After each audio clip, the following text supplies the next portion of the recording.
Okay, hey guys, it's Cleo. Let me tell you where I am this morning, first of all.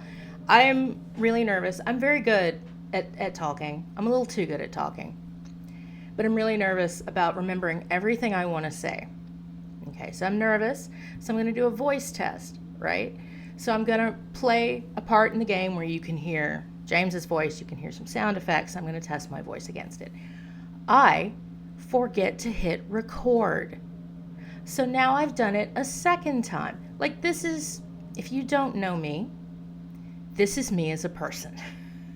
I'm both very careful with details, but also a disaster. Actually, I think that summarizes my play style as a whole. So, hey, I'm Cleo. I've been kicking around the internet for more than 20 years. You may know me from LiveJournal or Twitter. Nowadays, I hang out a lot on Tumblr. Sometimes on Blue Sky. I need to spend more time there. You may not know me at all. You may not. But if you're sitting here going, Cleo Linda, do I know her from somewhere? You may know me from Movies in 15 Minutes, recaps I used to do for Lost. I wrote about Twilight. I did recaps for Hannibal. And what I discovered in doing all of this is that I'm really good at doing research and being really enthusiastic about something and pulling all kinds of book and movie references, allusions, all kinds of things, and behind the scenes stuff from the creators, and then kind of collating it into this cohesive whole as I walk you through the plot of something. And so I sat there and thought, what if I did it for a video game? And what if I did it in real time while I played it? The funny thing here is that I had never played a video game before. Any video game. Ever. I played Mario Kart for half an hour with my little sister 20 years ago, and I was terrible at it. That was my experience with video games. But when Silent Hill 2, when the remake came out last October, it's been a hobby of mine to watch video game playthroughs, even though I didn't play any. It had been a hobby of mine they're just very relaxing. They're a lot of fun. You can kind of throw them on in the background at night when you're trying to wind down. You know, if you've got a lazy Saturday afternoon, you're trying to do some laundry, you throw a video game playthrough on. It's a good time. So I started watching the Silent Hill 2 playthroughs just because that was the big thing at the time. And the first hour or so, it didn't even really grab me. I was like, okay. And then we got to a point in the story, and I'll tell you when we get there. First of all, it was the music that really grabbed me. And this game very famously has this incredible Akira Yamaoka soundtrack that he has come back and redone and expanded for the remake of the game. And I just absolutely fell in love with this game. The music, the story, the characters, the acting is so good. And I just absolutely fell in love with it. And I spent the next 2 months just watching all of these playthroughs over and over and listening to the music. And I still never thought I would play it myself. And then about 2 months in, I started kind of thinking, I really kind of wanted to fight a mannequin. They look like so much fun. They're so sassy, but they're smart and they're stealthy and they like hide, but then they jump out and they box and they dodge and they weave. And I was like, I want to try that. I want to try that. So there's 3 people you have to blame for me doing this commentary. And one of them is my best friend, who at that point said, you want to play a video game. And this is the one. This is how you want to get into it. You could play Dredge. Like, why this one? And I said, but I wanna. And she said, okay, but I've got to hear this. I've got to hear you of all people do this. And I said, maybe I can record it, and just let you watch it. So I went to my sister for help because she has an IT job. And I said, listen, how would I go about recording this decently? What would I do? And she said, you want to play a video game. this is you, right? I said, it is. Why does everybody react to me doing this way? She said, I will lend you my microphone because I have got to be here for this. I have got to see you, of all people, play a video game. I was like, oh my God, okay. So then, you think I'm nervous now. I was sitting here really nervous about, I'd love to do a commentary because I've done recaps and essays and commentary before, but I would like to just use video audio commentary. It's just another tool in the toolbox. I'm not trying to be a professional gamer. But I thought this was a really interesting way to learn some new skills. I had never used Audacity, OBS. I'd never done any of this.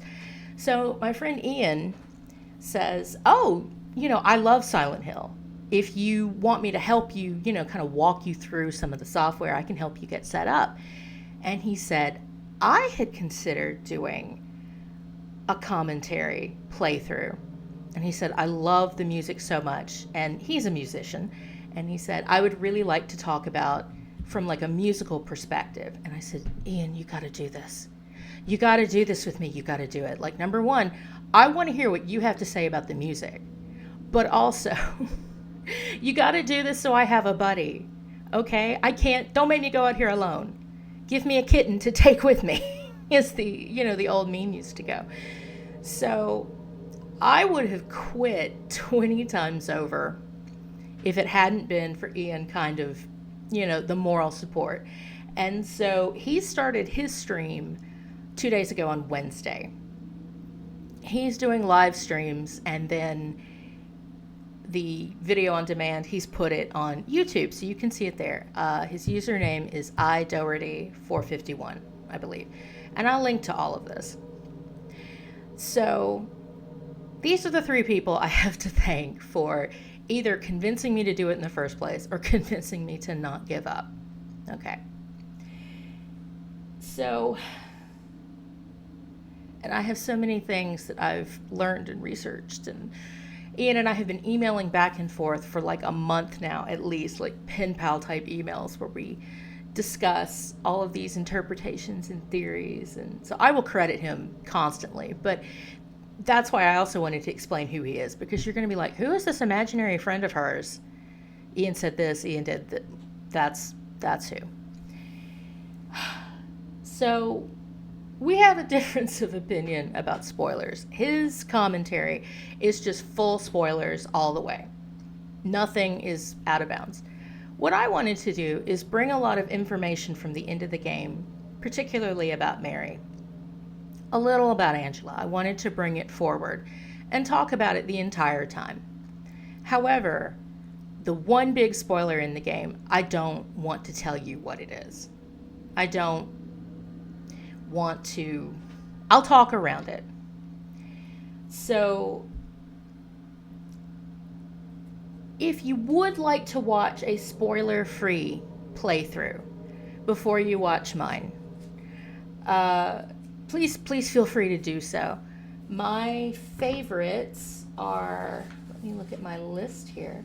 If you want original fans, yes, I do have a 30-page outline. For 3 hours of game, like in fairness to me. Here we go.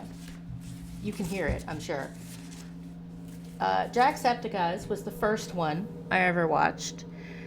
Gab Smolders not only has a playthrough where she talks as a huge Silent Hill fan about how it's changed from the original game, but she also has playthroughs of all the original games, including this one. So if you actually want to see it, because I think if you don't already own it, I don't think you can get hold of it now.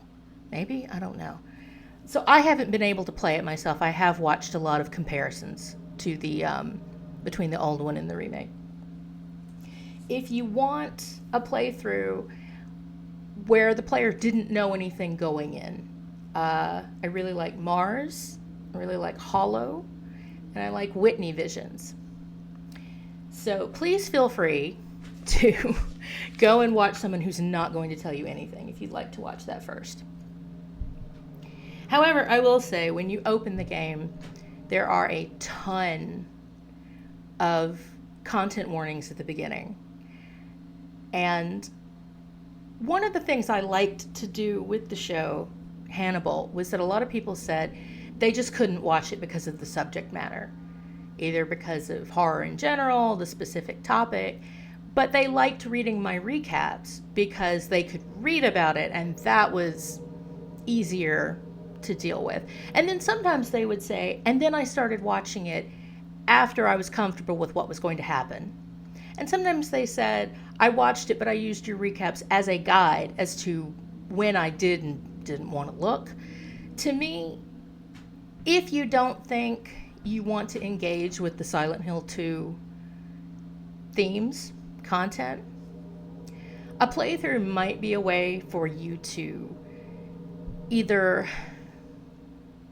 handle it as it comes, know in advance what's going to happen, or you can look away from the screen and just listen to me talk about it if you want to. Feel free at any time when we get to later installments if you just want to skip that one. If you just want to skip it, that's also totally fine, but you'll be able to do that. So, a lot to talk about. I will say, as you can see, I am starting on New Game Plus. I have finished the game. It was an extremely steep learning curve. I was a disaster, but I finished it this past weekend. So help me, I did. I got the Leave ending. I got a good grade in video game, which is both normal to want and possible to achieve. Okay. So as we get started, I've already talked for too long, but I will say, because I don't want to talk through the cutscenes, if at all possible, some things I want you to look for are, number one, I beg you to watch the acting from all the characters very closely. It is very subtle, but the face and motion capture that they have nowadays is incredible. It's like movie levels of micro expressions. Please watch that. Half the story is just told through their faces. It's amazing. Okay. When you first see James, look at the fact that his wedding ring is missing. You can see a tan line where it used to be. Like, they put that detail in very specifically. This is a very iconic opening. I didn't know this when I first watched it, but it is a very iconic video game opening. James is specifically associated with water. Like, this is, I'm not making this up, he really is. Both with the lake, but also with running water and rain. So keep that in mind. And this is the last time he will be able to look at himself in the eye in a mirror. This is the last time. So I'm going to get us started now. Keep all of that in mind so I don't talk through the cutscene. All right. Going to get a new game. I'm going to go on light combat. This is how I got through the first game, by the skin of my teeth, okay? And I'd like to be able to talk instead of fighting for my life 24/7. There may be a few times where I might go up to standard because I would like you to see how fun the mannequins are. They really are. Puzzles are on standard. I have seen it played on hard, but honestly, I like the writing for the standard clues better. Everything else, I'm not going to do the pizza box mask, if only because it's really big and it blocks half the screen. I think it's really funny otherwise. Standard graphic mode. All right. Okay, for better or worse, here we go.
restless dreams, I see that town. Silent Hill. You promised you'd take me there again someday, but you never did. Well, I'm alone there now, in our special place, waiting for you.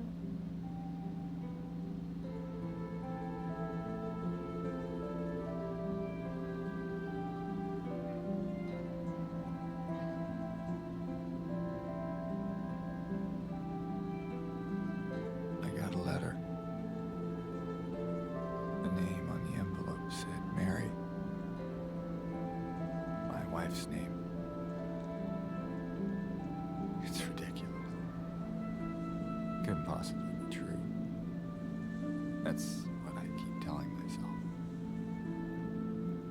Mary died of that damn disease 3 years ago. So then why am I looking for her? Our special place. What could she mean? This whole town was our special place. Could Mary really be here? Is she really alive? Waiting for me?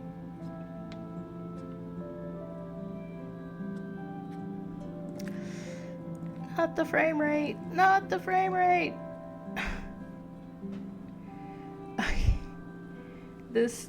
This game, this remake, famously has a frame rate problem because the graphics are so good. Look how smooth that is. We're gonna go straight back into the bathroom. Okay. I did not understand how good these graphics were, even from watching playthroughs, I don't know, 10 to 12 times, who knows? Because you really don't get a sense of how good they are until you play it on your own console or computer. And I'm having to look this up because I can tell you what the graffiti says. All right, the rustling of paper. Here we go. This is all of this graffiti. Stretch it out. There you go. All of this graffiti is from the original game. It is very lovingly repeated. Okay. So you don't entirely see what the Bible verses are, but they're from the book of Job, right? And so this one is, thy hands fashioned and made me, and now thou dost turn about and destroy me. Okay. So the two actors here, Mary is Salome Gunner's daughter. I can say her name correctly, I swear. Salome Gunner's daughter. Okay. And this is Luke Roberts, right? So Salome Gunner's daughter plays a second character named Maria. She's kind of a sexy wife doppelganger. She's also a manifestation created by the town, by Silent Hill, from James's psyche. In that sense, she's not real. To what extent she may be real and may be a person unto herself, I swear I can talk, y'all. A person unto herself is part of the story of the game. But to say, thy hands fashioned and made me, I think this is about Maria. And now thou dost turn about and destroy me. In some of the endings, there's like 8. In some of the endings, she's the final boss. And you do, in fact, have to destroy her. So let's turn around a little bit because there is another one. And this is another Bible quote from the book of Job that says, while I am decaying like a rotten thing, like a garment that is moth-eaten. Now, Mary has already mentioned a cocoon, or no, she didn't mention it in the letter. When you get the full version of her letter, she will mention feeling as though she's in a cocoon. And so moths appear throughout the game with one of the final bosses. And in a clock puzzle a few hours from now in the Blue Creek Apartments. And you have to choose between 2 apples, and one of them is a rotten apple. So I believe that these 2 Bible verses are actually about Mary and Maria. I'm not sure somebody's probably figured that out. Somebody's got to. There's a lot more imagery about Maria in the game than I think people give them credit for. I'm not sure what that is. Okay, so if we turn around, can you see yourself in the mirror? Okay, you can still see yourself in the mirror. This is the only mirror he will be able to see himself in. Okay. So this is also in the original game. It is from page 321 of Kabbalah by Gershom Scholem. A detail from a parchment amulet showing the female demon Lilith. There are 3 demons depicted above her, not shown here. And the 3 words around it in Hebrew are God, Lord Jehovah, and Shaddai. Okay, so we immediately have some really deep biblical imagery here hidden in the game. I have a video by the Gaming Muse that I will link. It is about some later graffiti that says there was a hole here. That's the title of the video. But it goes into a lot of the Hebrew and Jewish Kabbalistic symbolism, which is honestly way over my head. But I want to show you that it's here. Because the interesting thing is that Silent Hill was infiltrated, taken over, founded, I don't know, by a cult called the Order. It is primarily mentioned in any game that isn't Silent Hill 2. It's not my lane. This is for Ian, the 20-year Silent Hill fan, to tell you about. I don't know. What I love is that James is just a guy who just shows up to this town for his own reason, and he finds all of this cult stuff in the background, and it's like, well, that's y'all's problem then. Have you seen my dead wife? Like, this is just not, it's not his deal. He does not even know. And I love in a storytelling sense that he's just like, yeah, okay, that's not my problem. That's all y'all. However, there's one more thing we want to look at, and this is why I have the gamma turned up really high. You see this poster for Heaven's Night. That's a club we'll go to later in the game, a bar, and that is Maria. I believe she is a headline performer there. So we've already got Maria present right here. You'll see these posters around town. Let's see. So you have to remember that this version of Silent Hill, everyone sees a different version. But this version pulls a lot from James's psyche. Okay. So if you see right by his head, office space for rent.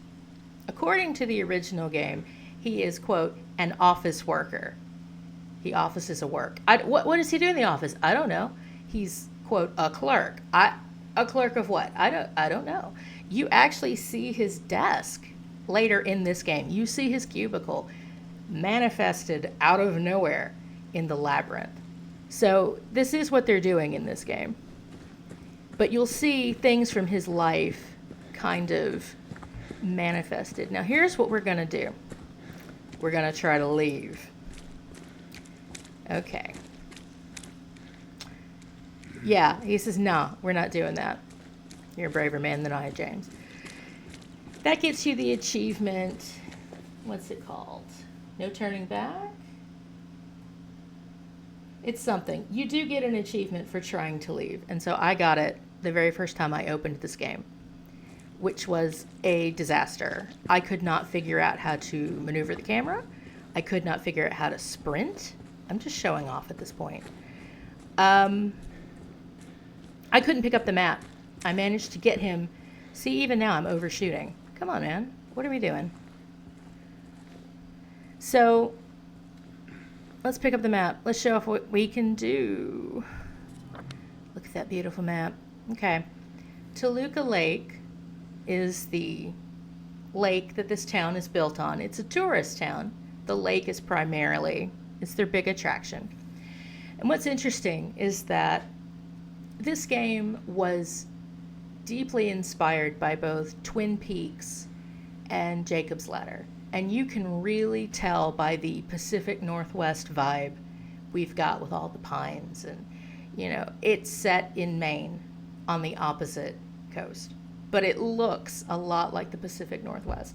And I really love Twin Peaks. But also, David Lynch passed away last month while I was playing this game, because it took me several weeks.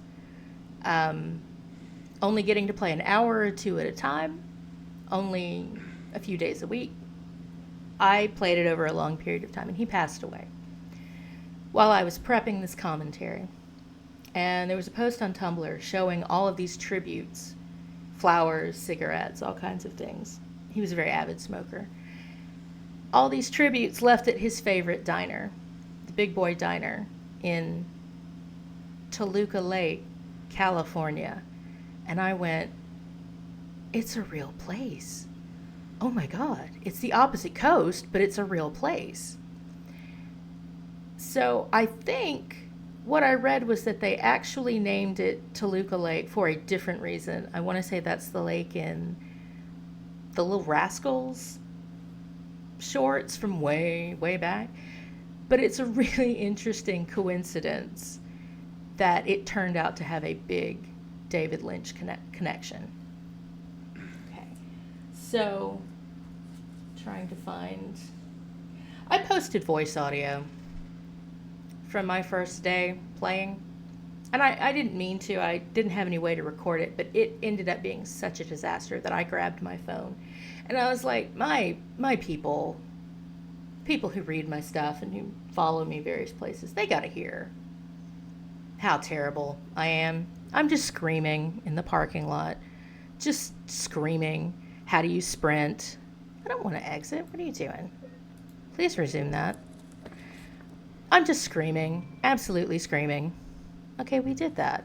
Thank you. I don't know how to sprint. Why wouldn't you pick up the map? I'm just losing my mind. I have come such a long way. James, look at us. Just a gentle jog. We're having a good time. Okay, so obviously this used to say welcome before the letters dropped off.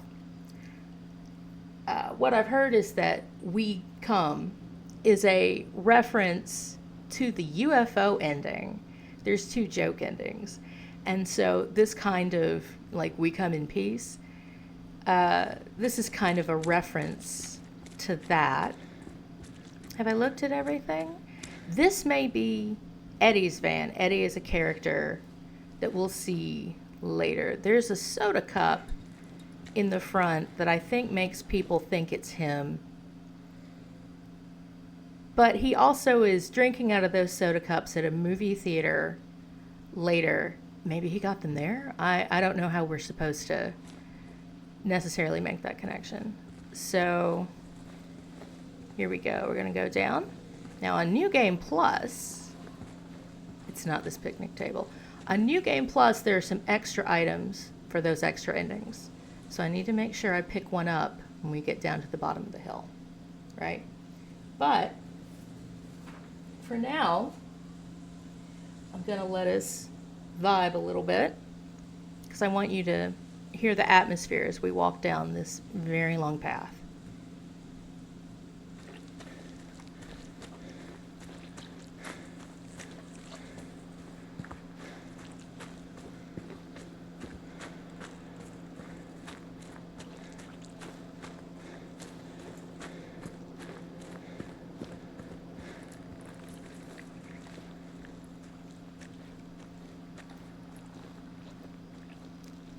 Look at that beautiful fog. Grave truths, lost to the mind, shall flow white into a void chalice, so the rite of red shall commence. This is for the rebirth ending. This won't be here if you start your first game. And it is actually giving you 3 objects you're going to have to find. Maybe 4. I think it's 4 objects. And you're going to have to find them. Now, my understanding is if you pick all 4 of them up, you may trigger this ending automatically, and you can't get another one. So I'm going to make sure I don't pick up all of them. We're going to be real careful with that because I would like to get the in-water ending. I already have Leave recorded from my first run, and I'd like to be able to compare those for you. There's a video from Bloober Team, the developers, talking about this beautiful fog they came up with to take the fog from the original game a little bit further. It's a volumetric fog.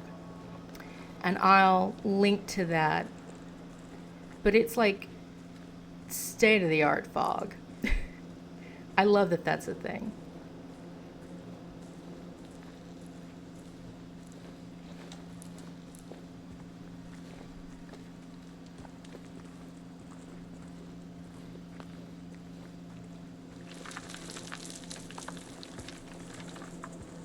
Yeah, that's fine. I'm sure that's fine.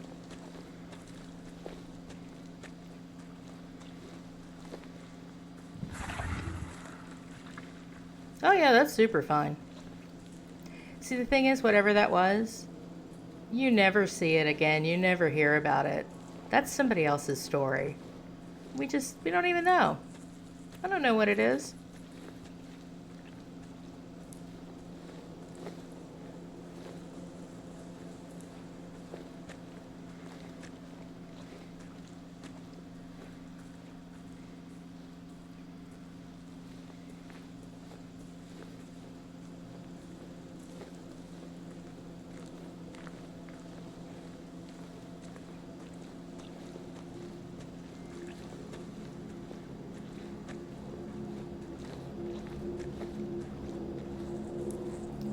Okay, so this is our save point.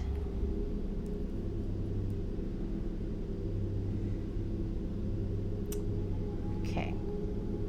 So I have several saves from various games I've played, various runs. I went back to the early areas and practiced them several times because I was that hopeless. I had no gamer skills whatsoever. I really, however many... It's like someone's groping around my skull. Sorry, babe. However many you think I might have had, I had 0. I had fewer than that. Okay, so the red squares represent the 9 delusions. And they represent the 9 different monsters and bosses you find in the game. And that is your save point. And I believe it was the same way in the original game as well. We can get into that more as we go. Are we going to the... Yes, the cemetery. And I want to point out here that we have this really classic descent towards the underworld at this point. And it reminds me a lot of Orpheus and Eurydice from Greek myth. And you're gonna think I'm just making that up. But there's a couple things later where I really think I'm not. I think there's a little something to that. So we're about to meet another character named Angela. The actress is Gianna Keel, and she is fantastic.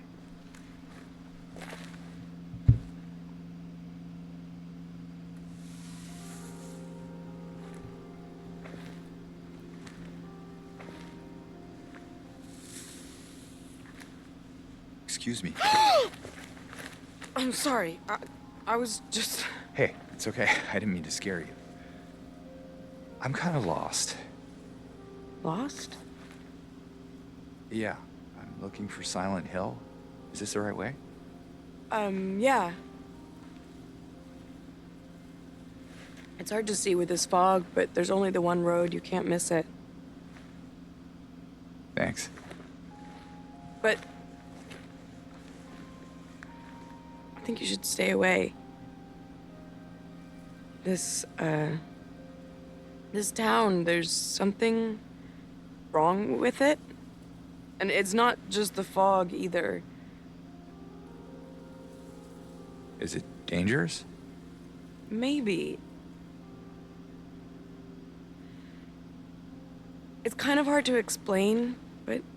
I'll be careful. I'm not lying. No, I believe you. It's just... I guess I don't really care if it's dangerous or not. I'm going either way. But why? I'm looking for someone. Someone very important to me. Me too. I'm looking for my mama. I mean, my mother. It's been so long since I've seen her. I thought my father and brother were here, but I can't find them either.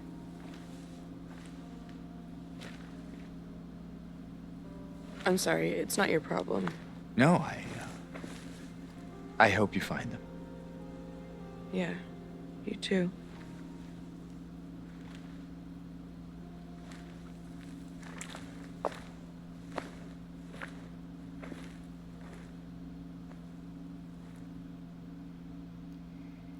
Poor Angela has the heaviest storyline in the entire game. I want to go ahead and give you a heads up that her story is about sexual abuse by her father and her brother. And I want to point out to you that she is standing by 2 tombstones when she says she's looking for them. She is looking for their graves. There's a reason for that. Her brother is never really mentioned again, but my understanding, and they go into this more in the novelization, I think, she's 19 years old, and her mother left the family, didn't want to deal with any of this. I get really angry about her mother, I'm going to tell you. And abandoned Angela to her father and brother and what they were doing to her. You never really hear about the brother again.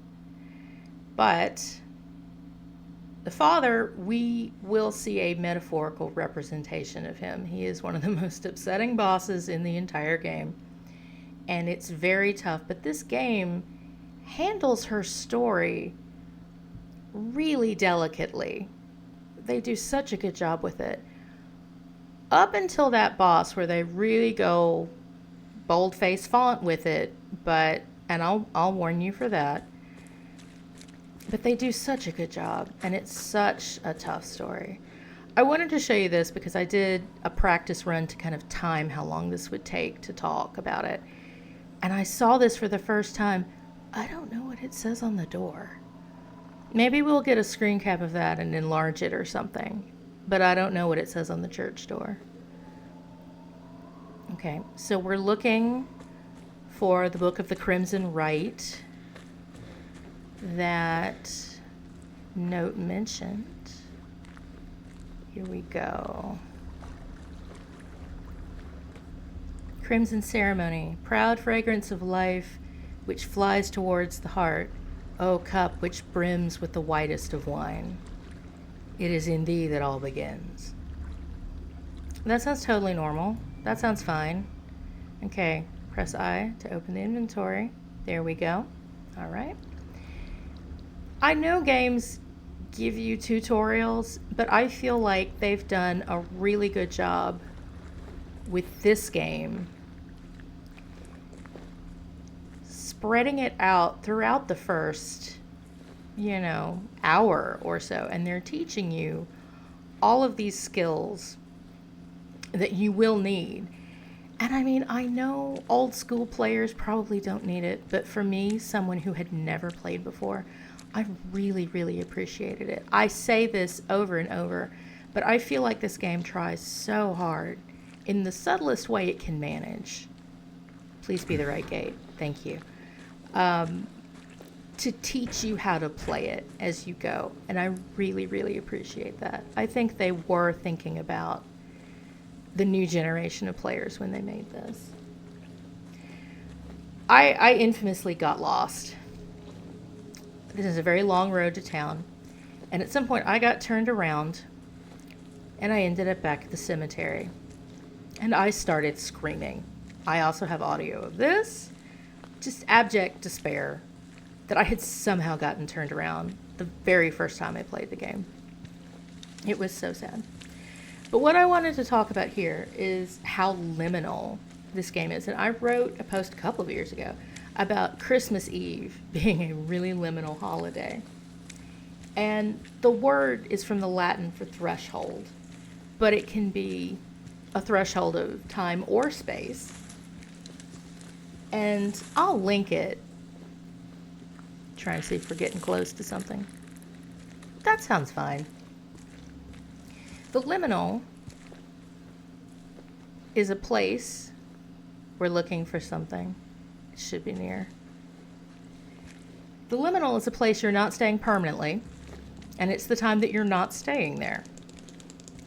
There it is. Okay, I hear it now. Here we go. It's chainsaw time, baby.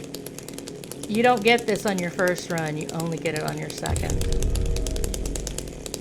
It's basically a one-hit kill for most of your basic monsters. Okay, put that down. Put that down. You can only equip it from the inventory. Okay, while we're here, here's the letter from Mary. That's definitely Mary's handwriting. Here's a picture of Mary. Let's investigate it. This is who we're looking for. For the ending I want, it is very helpful to look at her picture more than once. So we will be doing that. Good, thank you for putting the chainsaw away.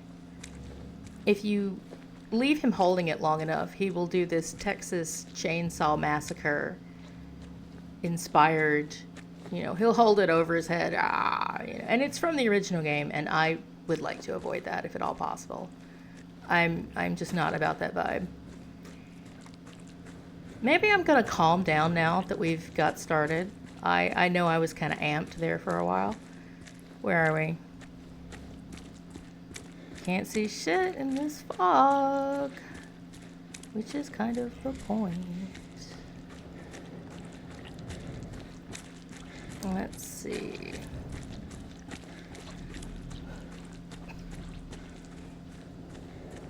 Okay, so here we have a billboard for Pete's Bolorama, which fans absolutely love, and we will go there later.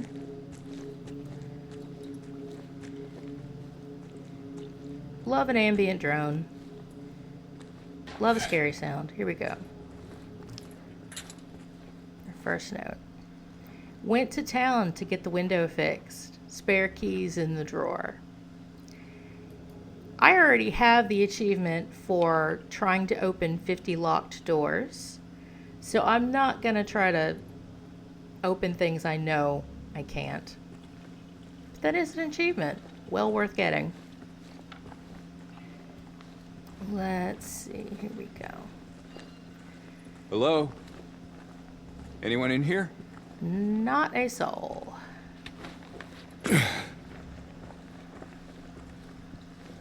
This seems safe. So the auto shop, if you're a new gamer, is teaching you concepts like vault through a window, open anything you see that has an E for interact on it. Let's see. Pick up keys. You'll need them to get anywhere. So we're going to open this gate. I'm looking for a calendar. I want to know what year Silent Hill kind of stopped being a town. But I say that, and this just could be all in James's psyche anyway. Silent Hill may exist. I always get lost here. I always overshoot this. Good for us. There we go. I want to know when it kind of stopped being a town, but it may exist in a parallel realm on top of this and maybe a perfectly thriving town. We don't know. All right, let's see. Gentle jog. Here we go. This is going to be our first glimpse of the past. These are collectible moments. Come on, a little further. A little further. There you go. You get that little shimmery sound. This was actually where you met your first monster and got your first weapon in the original game. So when people were playing this game cold the day it came out, original fans were like, what? This is where you get it. What is this about? Sorry. What they've done is that you can tell that Bloober Team really, really loves this game, and they know that other people love this game, and they want to have these moments where they can say, we moved something, we changed it, we removed it, but we want you to know that we know you're looking for it, and we know you miss it, and we hear you, we see you, and we want you to know that we're going to put in an homage to what was here before. There's a video I'll link to from Dan Allen Gaming that has, I think there's 26 total of these, and he has a video where he will show you the glimpse and then what it looked like in the original game, because I was like, I don't know. How do I know? I just got here. So I have a video where you can see what that was. Let's see. Here we go. As everyone points out, what staff? What staff? A tunnel has a staff? What are you talking about? Okay, so this is a car. It's the same color as James's car, as half the cars in Silent Hill will be. You break it open with your chainsaw. You have to have the chainsaw to do it. There you go. You will get the key of sorrow, but that's not here for me because I don't have the in-water ending completed yet. It's only there if you have that. Ian has it, and you can see him get the key of sorrow on his playthrough that he did the other night. I want to look over at the edge here. People may not even look at this. Look at this. They just put this whole, what is this, an overpass? They put this here, even though nobody would even see it. Look, corn. Okay, this is how I got turned around, and I went back to the cemetery, okay? Because you pass a cornfield, but then you're on the other side of the cornfield. And I went, oh, it's a cornfield. This is fine. No, I was by the original cornfield. I got turned around and went back. Because otherwise you would say, how did you do that? Because I'm me. That's how. Don't run to the telephone pole, sweetie. We're better than that now.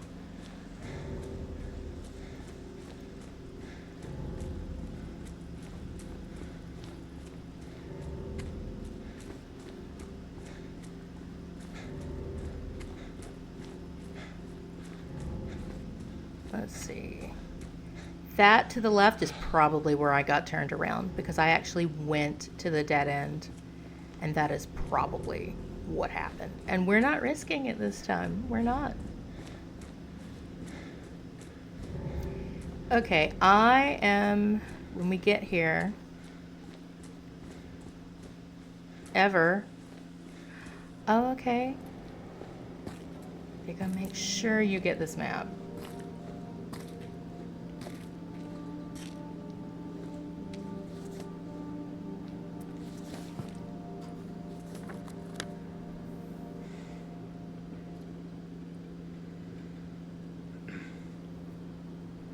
Okay, so I want to point out here that we've just come down Wiltsey Road. There's going to be a quiz. There will be a quiz later where you can get a nice box of loot if you remember the answers to 3 questions. One of them is, what road did you come down? Now, you'll have the map with you, so you will actually be able to pull this open. Like, you can check.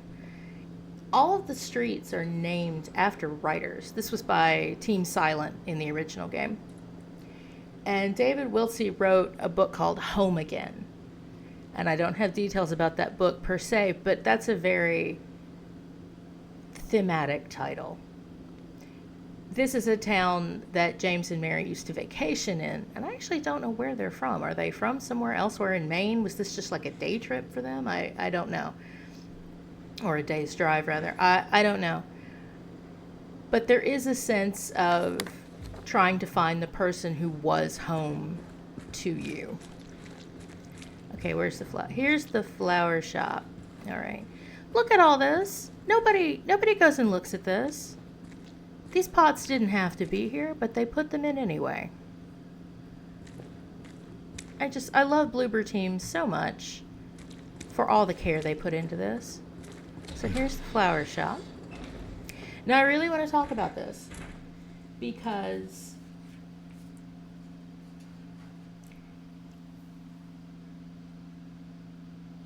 there's two things about this. And one is that there is a motif of flowers throughout the game. I'll read us the note before I get into that, actually. Miss Cassandra, a customer came in today. Ordered a mixed bouquet, red and white. I tried to explain it's bad luck, but he wouldn't decide on just one. He seemed a bit off, looked at me like I wasn't even there. Then he just left, said he'd be back to pick him up later. I just wanted to let you know, since I might be gone by then. Like, for the day, I'm sure, off her shift, but she's certainly gone now. I looked this up. I wasn't able to find a specific superstition because I wondered, Team Silent being Japanese, Konami, was it a Japanese superstition? Bluebird Team being based in Poland, I didn't know. I haven't found anything for that. It might even be something to do with the cult, the order. What I really think it's saying is that Mary is represented by white flowers. There's a location that has a lot of white flowers that is associated with Mary. Maria is associated with red flowers, and there's a location with a lot of red flowers associated with her. And it's bad luck to put them together because they are not compatible. They should not be in the same room together. So the other thing is that I wanted to discuss something from the very end of the game where we have James remembering what Mary said to him when she was in the hospital. And there's kind of an implication that maybe she talked to him this way a lot. But she says in her letter later, I was so angry when I found out I was going to die. And you actually hear in this memory her yelling at him to go away, leave her alone. He's come to visit her. I don't want any damn flowers. You'll see ads for this flower shop at least twice elsewhere in town. So I think flowers are both important as an overall motif, but I think flower shops stuck in James's mind specifically because I think that really hurt him. So this is why this is the first location you really walk into. But we'll talk about that as we, yeah, there it is. Put that down. Put it down. James, what are you doing? Put it down. Let's go. James, let's be civilized. Okay. James, what are you doing? Okay, everyone says, James, it's blood. What are you doing? Listen, it looks like it might be more than blood. Okay, I get why he's not sure. Like, I don't know what bodily fluids we got going on here. The thing that left us behind vomits acid. Listen. James, oh my God. Is there anything in this car? Let's check. I don't think we have any loot yet. We have not been introduced to loot. Sorry. Okay. Wait, is this... There is a glimpse of the past that I did not get, and I am still salty about it. I have never gotten it. And I gave Ian directions to get it. Where is it? Okay, we're not there yet. I'm so ill about it. Okay, so we're on... The game does a really good job of guiding you to the first... to the combat tutorial, because you don't get a weapon until you have that. You can't really do anything. Let's see. Lindsay Street. Here we go.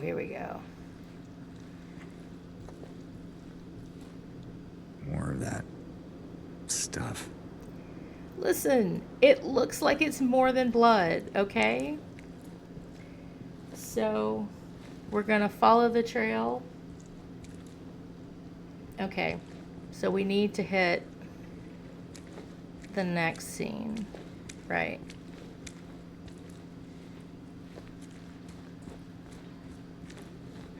Are we going the right way? We better be. Here we go.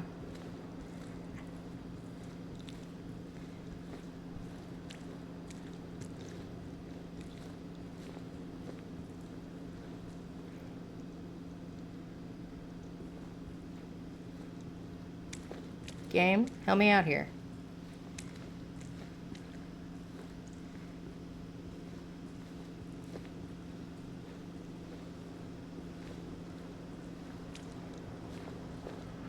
Thank you.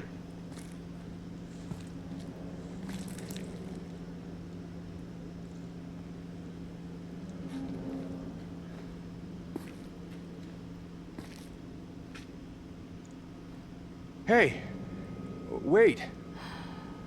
James. Okay. Yeah, I can't make excuses for that. I can't do it. Okay. The trail is going to take you towards an alleyway. Do not go there yet. So we're on Lindsay Street. Okay, so this is really interesting. It's named for a writer named David Lindsay. He wrote a really famous underground novel called A Voyage to Arcturus. And according to Wikipedia, someone said, like the Gnostics, he seems to have viewed the real world as an illusion which must be rejected in order to perceive genuine truth. Yeah, okay, that's basically this game. He also wrote a book called The Haunted Woman. An ancient home there, the main character Isabel discovers a strange staircase few can see, which leads upwards to 3 doors. She chooses one, which opens onto a room that appears to exist only part of the time. What might lie behind the other doors remains a mystery. In the room, she encounters the owner of the house. There, they find new insights and are able to express themselves in new ways, but are unable to recall what has transpired when they leave. They develop a disturbing parallel relationship in the mysterious room. I think that might point to Maria. So let's see. Where am I going? We're going to pull up the map. I'm determined to not pull up the map every 30 seconds. Is this on? Let's see. Okay. Fox Road. We're going correctly. I'm gonna get this glimpse, I swear. Is it here? Okay, I'm not even gonna tell you how many times I opened the map on my first full run. Okay. We got it.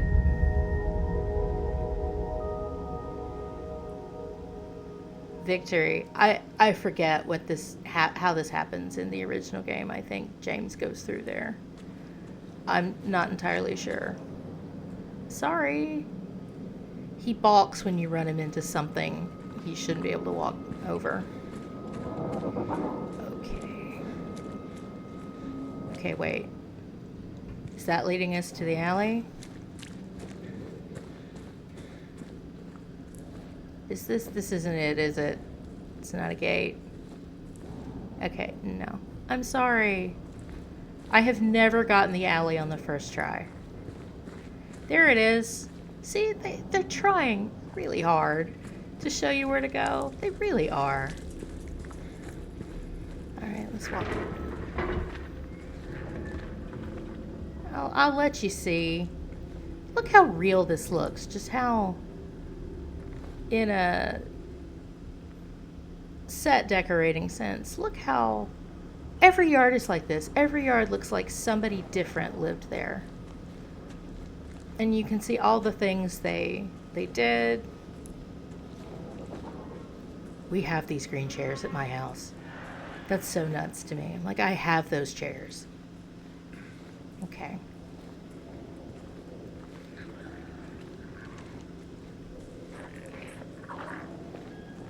That sounds fine. I'm sure we should follow that sound. Hello? Oh, honey. This is the beginning of a great adventure for you. It's going to be terrible. It's never going to get better from here. It's just... This is the best it's ever going to be. We tried to leave and it didn't work. Okay. Now, this is one of the funniest things in the game to me when they tell you this right here. Look around to find objects marked by white cloth. Those are objects or traversals you could interact with. And people say, oh, you mean like the yellow paint in Resident Evil that's so obvious? Yeah, except that this entire game is coated in white bandages, curtains, drop cloths, sheets. There is white cloth everywhere. And so you're just like, yeah, okay, thanks. That helps a lot. I know. And then you go, why would you crawl under this? Well, the first thing is that anytime the subject of Mary comes up in any way, anytime he thinks he has any hope of finding her, he just throws all caution, all reason to the wind, and just goes herring after her. And so he makes a lot of really unideal decisions. But also, the only reason he goes into this traversal is because we make him. He might not have done it if I didn't hit E. And I kind of like to think that him being like, ugh, that's directed at me. You're going to make me do this. Thanks. Some guardian angel you are.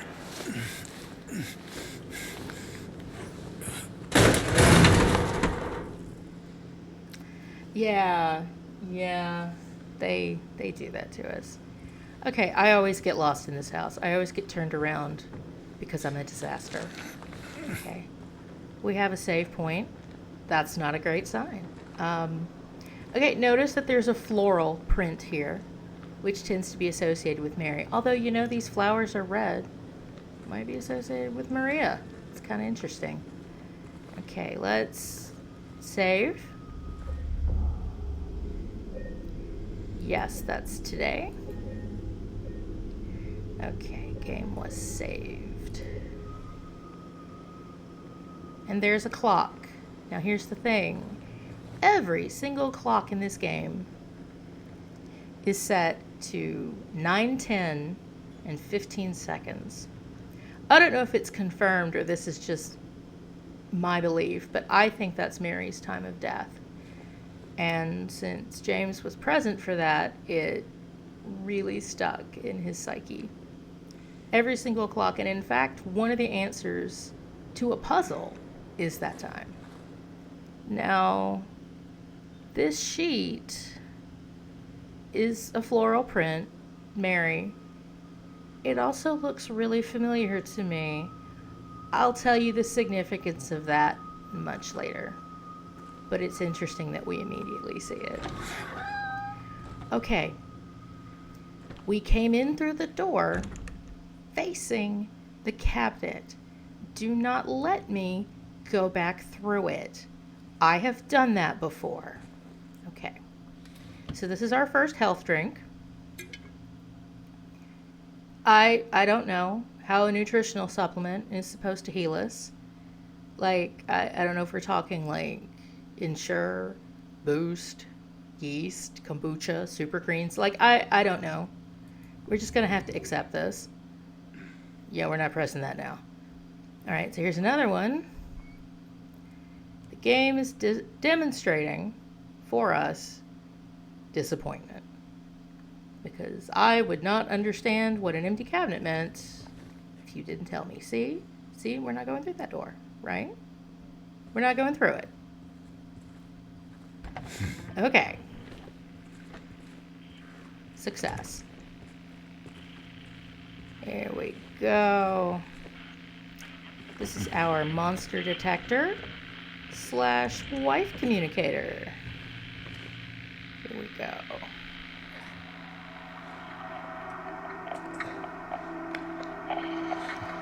All right, get ready.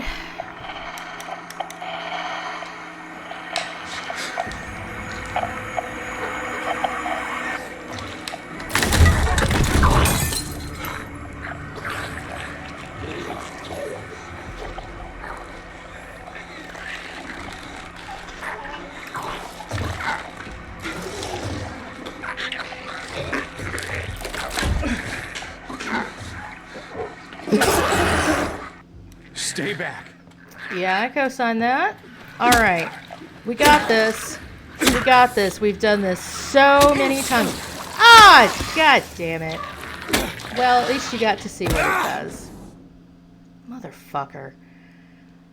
Is this what I saw in the fog? Yes, it is. Whatever it is, it's not human. So I don't have to feel bad about killing it. For real, there's a whole thing much later in the game. There's an achievement for the first time he kills a human being. And I really think that is meant to say, it's not human, I don't have to feel bad about killing it. Let me go back around. I can't believe we got vomited on. Okay. No, it's okay.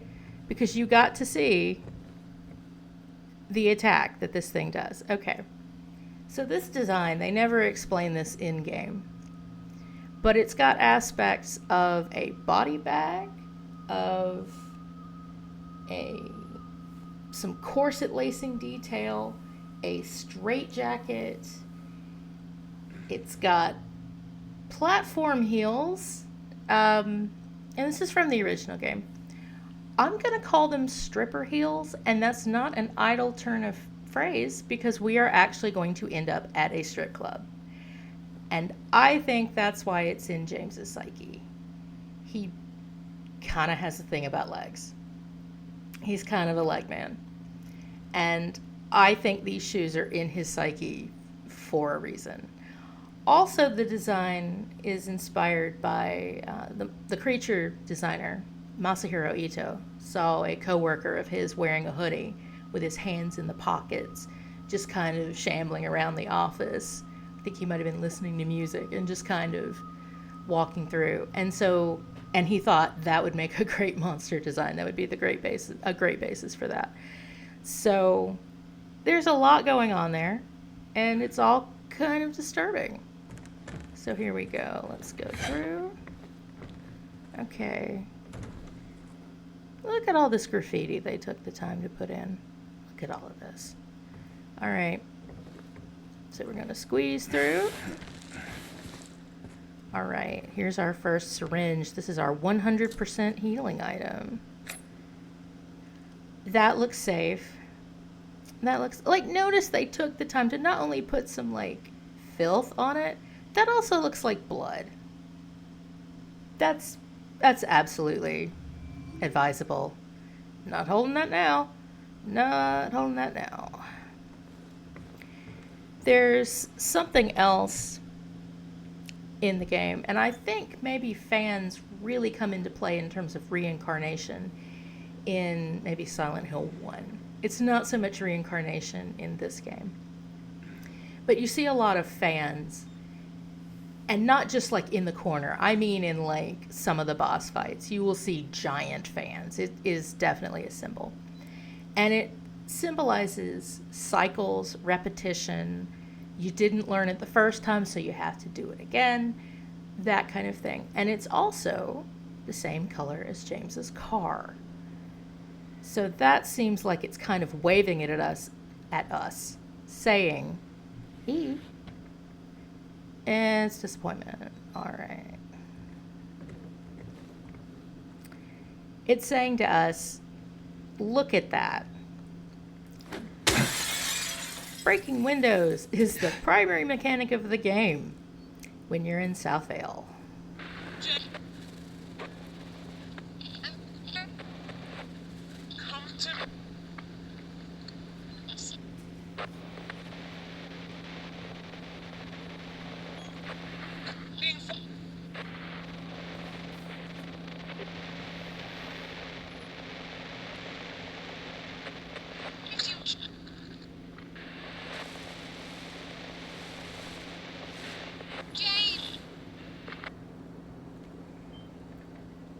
If you look closely at the subtitles, Mary said something there that gives away a lot. And I'm not really going to get into that. But they very boldly say something. Where are you, Mary? Not here. They very boldly say something early on if you catch it. So this is a point early on in the original game where he finds a body that looks a lot like him. And for this game, Bloober Team really ran with it, and you will see a number of bodies throughout the game. They're in a real bad condition, so you're kind of not sure. But if you look closely at the clothing, it's James. It's the James model. And so this really supports the time loop theory that I really, really like. I really like it. And we'll get into that some more. But I like, this is the fan. This is the fan, the blades spinning and repeating. That James has been doing this many, many times. And in fact, this game may not be a remake. It may be a sequel or a continuation. The first one came out in 2001. And it may be that James has been experiencing this one day and night, this 24-hour period, over and over and over, every time we play the game. So basically, it's my fault that I've started this game over to tell you all of this, but he's going through it again. I'm sorry. Honey, I'm sorry. Okay, so this is another collectible glimpse of the past. I'm 3 for 3 at this point. Now that we have nails on stick, we can go around breaking shit. And that's important because that's how we find loot. Here's another health item in a car. Oh, okay, there's the Bible verse. Let's see. Matthew. Ian spotted this, and I went and looked up what it was supposed to be. There is a Reddit post. No, it's on silenthillforum.com. I'll link to it. Where they looked up. Let's see if we can walk a little bit so we can see it. They looked up various Bible verses they found on the license plates. That's the kind of game this is. That's the fine level of detail we have in this game. The verse is Matthew 11:28. Come to me, all you who are weary and burdened, and I will give you rest. I don't think there's any rest in Silent Hill, but let's see. I don't think there's anything in here. Yeah, especially not if you hit the metal frame. Okay. We're going to be hitting a lot of windows. Hope you like it. Yes, it is. It's a U. It's a James that had a bad day. Here we go. So this is our first item, the Neely's Bar matchbook. So this tells us where we are supposed to go. All right, there's a note, and he takes out that pen and he annotates the map for us. Look at you go. Okay, so let's walk around a little bit. If you look carefully at the clothing, that's James. That's his coat, that's his boots. He has been here before. Now there's another theory that it may be that there are two other real people in this game, and they are Eddie and Angela. And because James can't see what they see, he can only see what's in his own psyche. He may just be seeing himself because that's all he can imagine when he sees, well, I won't get into that. But maybe that's just what his brain supplies. Now, another theory is that, and I'll warn you about this, suicide is a big theme in the game. And at least one of the endings does involve James making that choice. And this may be sort of an idea in his head of wanting to die, of thinking of himself being dead. So if you don't like time loop theory, there are other ways to explain that.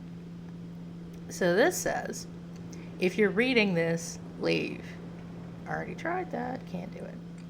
This place is not what it seems.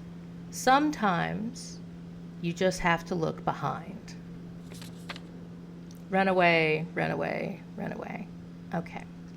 So this is my whole Orpheus and Eurydice thing. Because you can read, sometimes you just have to look behind. with two different emphases. One is sometimes you just have to look behind. You have to look at the past. You have to have that retrospection. And this is the point when everybody turns around and looks behind James. Like there's going to be a jump scare there.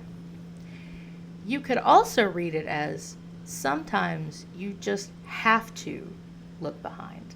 You're not supposed to, but you just have to. And I think you could read this in terms of Orpheus looking back at Eurydice and losing her that way. And there is this idea of once James finds out the truth, he realizes in some of the endings that he has kind of lost Mary forever when he really confronts the truth that she's dead and she's not coming back.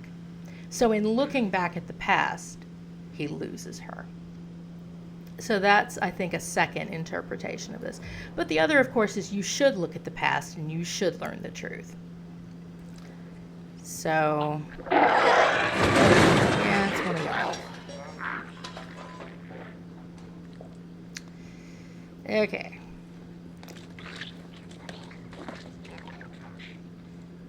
Yeah, that's fucked up. I don't know how they move so fast. Because they don't, I mean, they have arms, but the arms are out of commission. I don't really know what the propulsion there is. The first time I got to this save point, remember, I'm fighting for my life just trying to walk. Just trying to walk is difficult for me on my first playthrough. This was like a sailor being shipwrecked and reaching solid ground. I was just like, oh, thank God. I have to quit for the day. This is so stressful. Okay. I'm going to look around, but I can tell you. Oh, there it is. There it is. There is. That's another Bible verse, and I don't know. Do I have it on hand?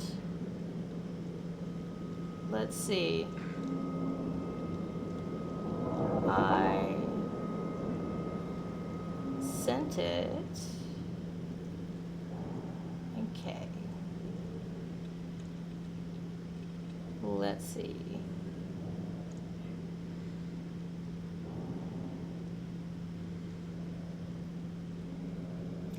Is it really worth the effort to find this Bible verse? Maybe. Okay. Lem 32:23 from the Silent Hill Forum. This presumably refers to King Lemuel, whose sayings are listed in the book of Proverbs. However, there is no chapter 32 in Proverbs. It could also be a typo and meant to be Lamentations, which doesn't have 32 chapters, but Lamentations 3:23 reads, although he causes grief, he will have compassion according to the abundance of his steadfast love, which I think is extremely on point. So there was a reason to actually come in here. Let's see.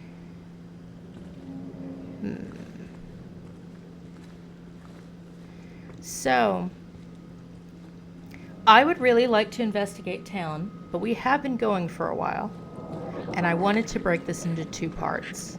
So I may get us to Neely's bar and take a break at that point. Let's see. So we're on Cat Street. Oh, okay, the bookstore. I'm going to go to the bookstore. Oh, what's going on? What are you? Get out. I love the mannequins, but I hate the lying figures. Wait, we need to go in this way. We're safe in here, nothing attacks. Honey, come on. We're better than this. Okay, so here's a nice little article.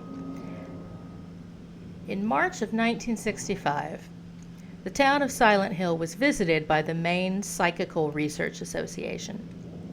After thorough examination, a team of expert dowsers from the association concluded that the area surrounding the now historic Wiltsey coal mine to be highly active. They also expressed their hopes for further research and exploration of the gorge. These hopes, however, were never fulfilled due to the location being restricted as a historic nature preserve as declared by the Silent Hill Historical Society. Additionally, the idea was met with resistance from the local community, which claimed that the nature of the association's research would hinder tourist activity in the area. Questioning the credibility of our research and hiding behind day trippers seems like an excuse to prevent us from seeing what's really out there, commented one of the researchers. Unfortunately, none of the local representatives were available to comment on the matter. Editor's note: at the time of publishing, there exists no evidence supporting credibility of radiesthesia or proving effectiveness of any dowsing methods.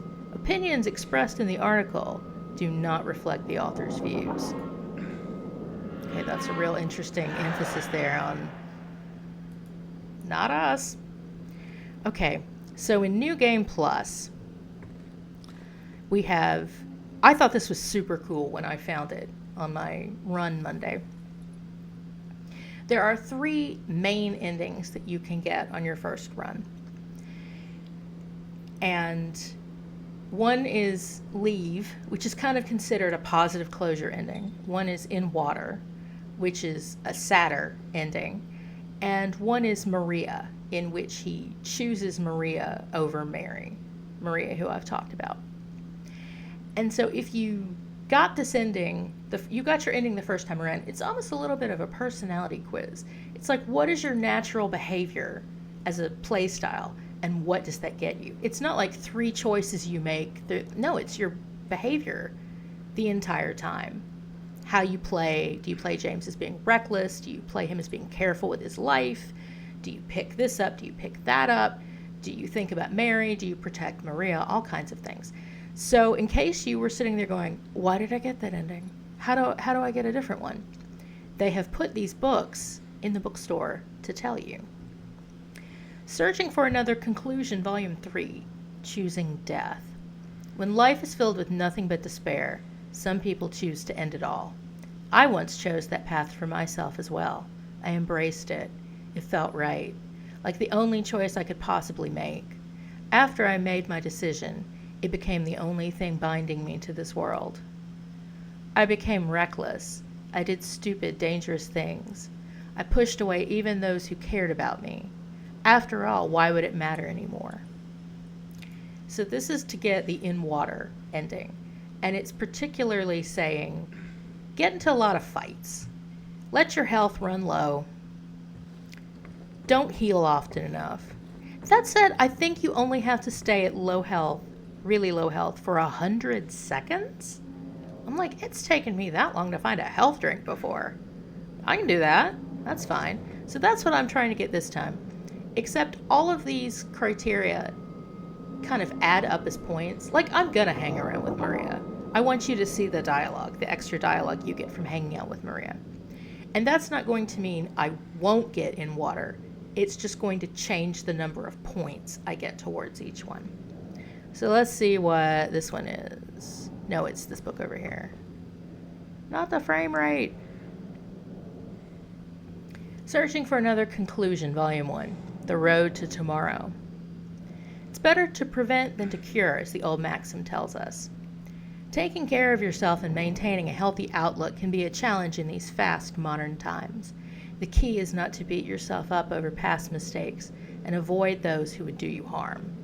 Sometimes it is better to avoid confrontation instead of engaging in pointless conflict. Try to stay clear of toxic relationships and instead focus on your friends and loved ones. Keep your eyes on the prize and focus on what really matters. Can it be that simple?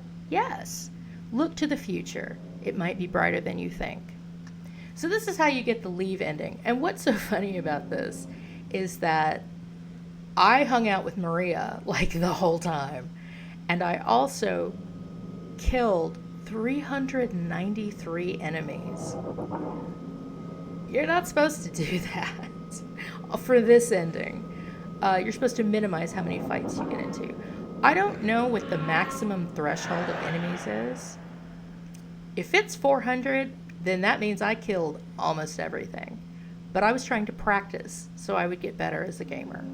I was determined to not run away. I think sometimes I might have missed something that just passed behind me. However, The healthy outlook is to make sure you heal yourself often enough and you don't walk around at low health. Now, if you've run out of health drinks, that may be outside your choice. But there's one more. I think we walk around this way, huh? All right, where we go? It's around here. Where is it? Is it back here? You gotta work for this. Okay. Searching for Another Conclusion, Volume 2. Getting the Girl. Do you love her? Do you really love her? In sickness and in health? Words are simple enough, but actions speak the loudest. Would you protect her? Fight for her? Put her above any other? Remember, now she is the one. Leave the past behind and forget about old relationships that ended in tears. Be true to your heart, and with luck, things will work out in the end. So this is to get the Maria ending. And she will get attacked by monsters sometimes if you're not proactive about keeping them away from her. There are points where you will have to make choices. A rotten apple versus a ripe apple. You would choose the ripe apple for Maria. There's an egg. Do you choose a rust-colored egg for Mary? Do you choose a scarlet egg, which kind of has connotations of the Scarlet Woman, for Maria? You have to choose her over Mary whenever you have that kind of choice. So I would really like to get the Maria ending. It's not a great one. It kind of shows James not having learned anything at all and being really callous. And I find that interesting, and I kind of think you should, if you watched the endings all together like as a video, and you can, you would want to watch Maria early on, because it's kind of like it's early in the process of him learning and trying to make amends for some things that he's done. All right, where are we? We're on Cat Street. What are we doing? I have somebody's gonna come up and throw up on me while I'm not paying attention. We want to go to the barber shop. That's right. Here we go. Yeah, stay out there. I'm not ready to deal with you. Okay, this lovely old-fashioned barber shop. I don't know what's going on in this painting. I'm gonna have to lighten it a bit. Are those angels? What is going on there? This is certainly a painting you have in a barber shop. That makes sense. It's worthwhile to look at any paintings you pass by. Okay. Scissors, rusty scissors. I saw him again, or at least I think so. He says he didn't, but I don't know anymore. I'm tired. Can't find it. Doesn't matter. That scraping noise again. Now, I have never had a lying figure come into the barber shop after me. Several times I've played this area, but I wouldn't put it past him. So let's take a look real quick. Don't y'all dare. Don't y'all dare. Okay. So Pyramid Head, the famous iconic Pyramid Head, is, at least in part, a manifestation from James. He wants to punish himself. He wants someone to punish him for things that he's done that we'll talk around that. If you look at the great knife that Pyramid Head is dragging behind him, it's a scissor with the loop handle cut off. And when you say a pair of scissors, each blade is a scissor. So Pyramid Head is one scissor, and James is the other one. And at some point, he will get to drag the great knife around. As Pyramid Head holds it, it's a giant sword. The reach on this thing is insane. It's so hard to fight him. Oh my God. That's a whole story. Okay. So in this note, I don't know who he says he didn't is. I don't know. You're going to find a lot of notes that kind of seem to have an overall story, but it's not clear. It's like there's this janitor character the notes refer to. It's sort of like it's a projection of James. There's not a full coherent story to it, but there's someone or multiple reflections of James in this town kind of having some problems. There's stuff going on in the background that his psyche may be painting over his version of the town. And I like that it doesn't entirely hang together. It doesn't entirely make sense. It's just kind of like, it's like a dream. I'm not saying he's literally asleep somewhere dreaming this, but it is a dream logic kind of world where things just kind of happen and they kind of make sense in the moment, but when you sit back and think about it, you're like, wait, oh, okay, sure. So you kind of have to take this game a little bit as like, I'm not going to walk you into the chair this time. It's just kind of, it is what it is. Oh, you've really been waiting for me, huh? Oh, what the fuck? What? Get the fuck out. Both of y'all, get out. What the hell? Sitting out here waiting for me? Fuck off. Oh my god, I get so upset about these things. I love the mannequins, but I hate the lying figures. Get the fuck out. This one just gave up. This one just gave up on life. Oh my god. I never understood why people just stomped these things into the ground, and then I found out that you can't be sure they're dead until a pool of blood forms. Which is cheerful, certainly.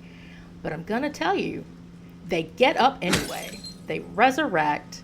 Oh my god. And they resurrect more often on New Game Plus. Oh my god. It's infuriating.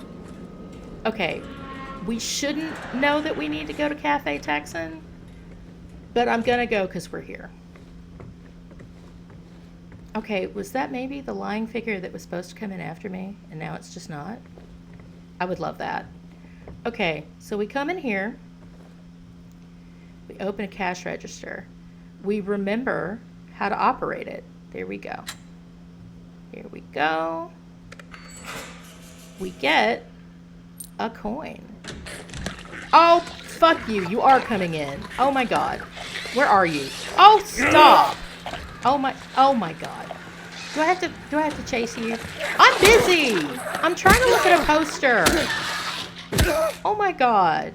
Are you done? You're done. Okay. Jesus Christ. All right. These posters. Okay, number one, there's a cherry pie poster, which is very Twin Peaks. But number two, also coffee is very Twin Peaks, come to think of it. Black as a moonless night. All right. Spill the beans over an honest cup of coffee. Enjoy the moment. Enjoy the memories. Yeah. James is not being honest. He is not remembering things. He is not enjoying the memories. What Luke Roberts said in an interview I saw was that James has had a mental break right after his wife's death. Psychogenic amnesia. He remembers that he wanted to come here to Silent Hill, that he promised to bring Mary back someday. He remembers that this was their special place. In some ways, he doesn't remember that he doesn't remember.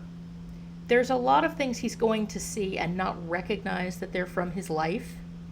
He's not sure what happened. Someone will ask him something and he's like, I don't know.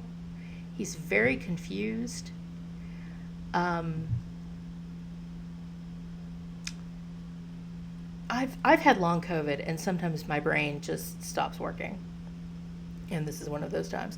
Okay, so he has had a mental break, basically. He's had amnesia. And I'll go ahead and tell you, his wife didn't die 3 years ago.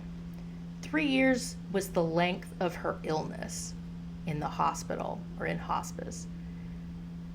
She has died very recently, and he has come to this town because he can't deal with that. And he never took her back the way he promised. And so in some ways, coming back to this town is like an apology to her. And there's a lot of things he doesn't remember about her death.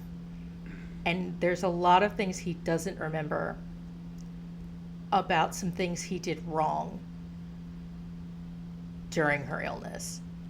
And through the course of this game, he's going to remember those things. And that's why there's so many references to remembering to you have to look behind at the past. Was there a glimpse here? Let's see. I don't want to miss that. Where are we? Cafe Texan, coffee poster. Let's see. We have that. We've been to Andy's bookstore. Okay, I think we're near a dry cleaners that's worth looking into. Oh, and there's a car we need to break into. It's got an open door, honey.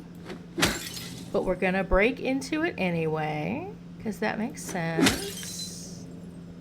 Was there nothing in it? Yeah, we just wrecked that car for no reason. That's what we do. The first time I played this game, I knew I needed to break windows, but I was really kind of precious about it. I know, it's such a beautiful town. I don't want to break everything. No, this town has put me through so much. Break everything. I have no patience. Okay, this is the dry cleaner, I think? Yeah, we're going to get attacked in here, so keep your head on a swivel. Come on, you got it. You got it. Oh, come on. I hate those. Oh my god. Okay, we can't move a simple object. Oh, is it you already? Is it already you? Oh my god, I need the handgun. What? I hate the way y'all slither. What is wrong with y'all? Okay, at least I got that out of the way. That's cool. Okay, so this is called a dry cleaner out front, but it really seems like a wet cleaner. It seems like a laundromat, so I don't know. And there's another dry cleaner elsewhere, so I don't know about that. All right. Super strong, super clean. Wash away the stains of yesterday. Like, his psyche is just trolling him constantly. Like, you did wrong and you should feel bad about it and you need to think about it. Sorry. Okay. So if you look here, you can see it better, I think, from the other side of the washer. But if you look at the top, you kind of see that green sleeve. I think that's James's jacket and probably his shirt. I don't know what's happened here. I don't know if a bad day James tried to come in and wash it. He clearly didn't make it out. Let's see. Yeah, I think I've killed everything in here. I love the imaginary sodas. I really want a Summer Dew. Love a Mountain Dew. Here we go. I think that door is locked. Here we go. Let's get up close enough to the window to break it this time. Okay, so right outside, there's a phone booth. Or a phone. We are going to... It's off the hook, you can hear that. We're going to come to this later. Much later, in the middle of the night. And I'm not sure if that... whatever's hanging from it there... Oh, are you out there? Are you out there?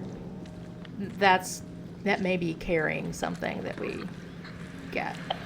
Oh, go away. Go away. Don't vomit on me. All right, let's dance. There you go. Get it. Stop it. Okay, that animation where it kind of arches. There's a second variant that actually explodes acid at you. And that's kind of the animation there. It's just dry in town. Okay, I love how there's like, this town is fully half restaurants, which makes me kind of go, was James hungry? Like, was he just, is that all he could think of? I'm sure at least some of the restaurants were real and he visited them, ate there with Mary, but you're just like, why are all of these showing up? Oh, okay, T's Italian Restaurant. All right, let's go here. Go a little closer. All Stars Pizza. Eddie loves pizza. You're going to see so much pizza in this game. There we go. Which raises the question, if Eddie is eating pizza, who's making it? Like actual fresh pizza. Who's making it? Like, do the mannequins deliver? Like, what? I don't know how that's supposed to work. Okay. This may be the back door of somewhere I don't want to go into yet. Okay, and so here's the thing. Everything is like deep discount. There's sales everywhere, which really feels like the town is dying and everything is going to close. Which always, I kept wondering, what was the last day in Silent Hill like?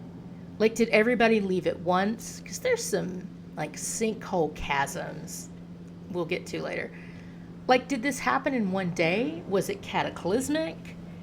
Was it just that everyone kind of gradually moved out, and so the deep discount going out of sale type signs make me think it was gradual? But like, who was the last person to leave? What was that like as this town died? I just keep thinking about that. And in some ways it may be that, oh, is it you? Get down. Oh, get down. I'm so over you. What the fuck? I told you they'd get up. Stay the fuck down. Okay. We see an ad for quiet cocktails later. It may be that James is just imagining all of this, and maybe the town is thriving, and we don't know. Okay, I can't remember if we go in here. How do we get to Neely's from here? Because I really want to make sure we go there.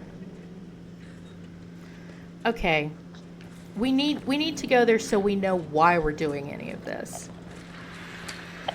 Oh, go away. Oh, you saw that coming, James. You saw it. No. Nice dodge. Stop. I really hate being a person who just beats the shit out of these things, but they came at me. Oh my god. Am I going the right way? I am not. I am not going the right way by any means. This is why you open your map 20,000 times. Okay, I would like to get us to Neely's bar. Step on it. There you go. Am I going the right way? I am not going the right way. That's fine. That's fine. It's totally fine. Whatever.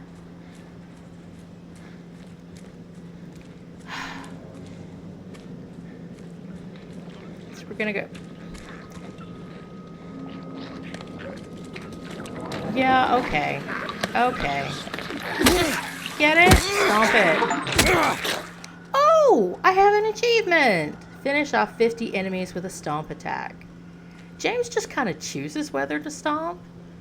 So I hadn't gotten that yet. Yay! Okay. Giga Computer. There's apparently a Giga Store in the original game, so this is kind of a nice little shout out to that. Okay. Where have I gone?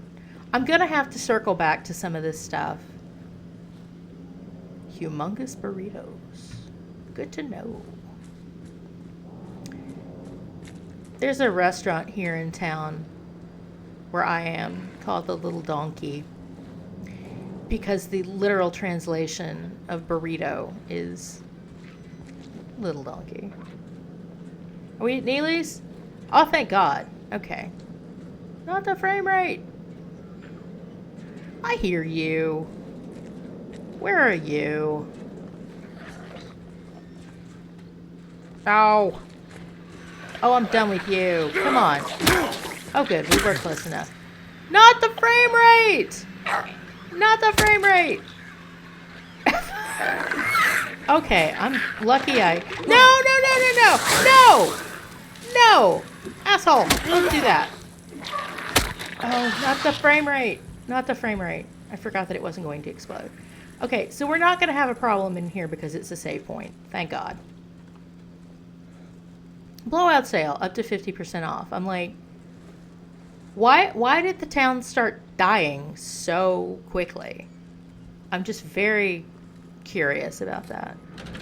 Okay, here we go. Our first major puzzle. As I understand it, this is new to the game. Okay, this is also important. A little closer, thank you. There was a hole here. it's gone now. Again, I have a video by the Gaming Muse that I can link that goes into it's a deep dive into some of the esoteric lore behind this. But one of the things she says is that it could literally mean a watering hole, like a bar, as the expression goes. And so it could be this bar is no longer here. That's the simplest explanation. So before I uncover this, let's look at the sun behind the jukebox. Mary is later associated with a story, a local legend about a lady of the light who stands on an island and guides her lover towards her on his boat across the lake. And he is faithful and steadfast until one day,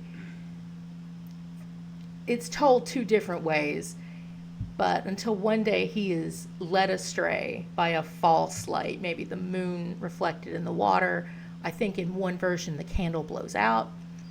And so I think those two versions, the candle blowing out could represent Mary, the false light of the moon could be Maria, but it's told two different ways. And so I think the sun here is meant to represent the light of Mary. And it's also that this game takes place over about 24 hours. It's daytime now. It goes overnight. And then sort of in the morning is when it finally ends. And he finally gets to whichever ending where he does or does not find Mary. So the daylight. So, and I only thought about this on my practice run, timing run Monday. It only occurred to me then. But I think when you look at some of the detail that Bloober has put into this game, I really don't think it's out of the realm of possibility that this is here for a reason. But let's see our first puzzle.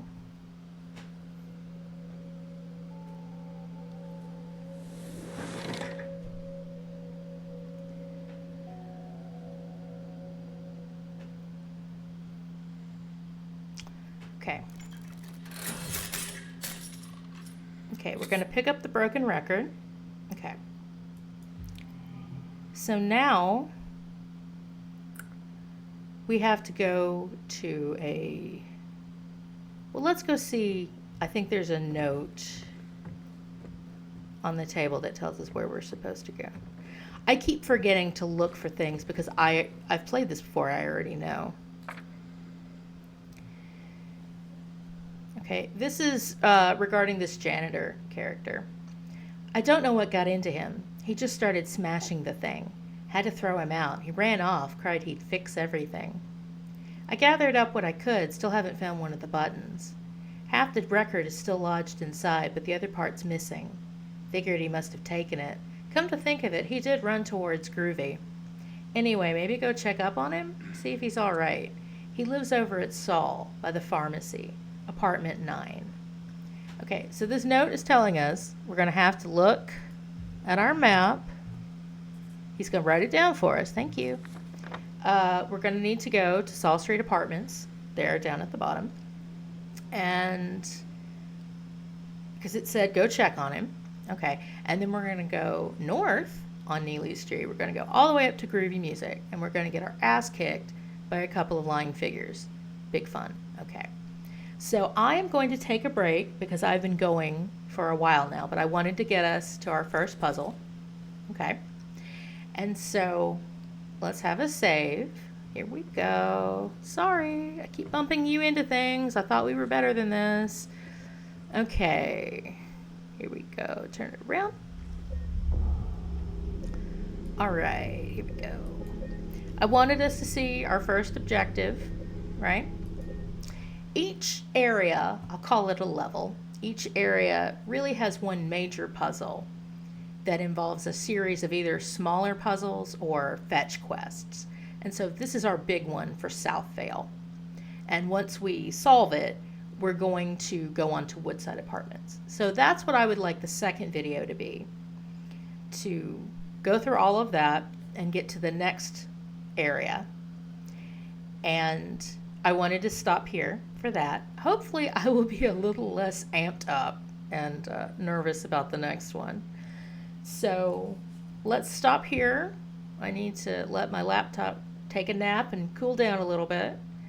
And I will have a water break and I will go take my dog out. My dog likes to come play the game with me. He likes to stand up and get upset when I'm a little too loud.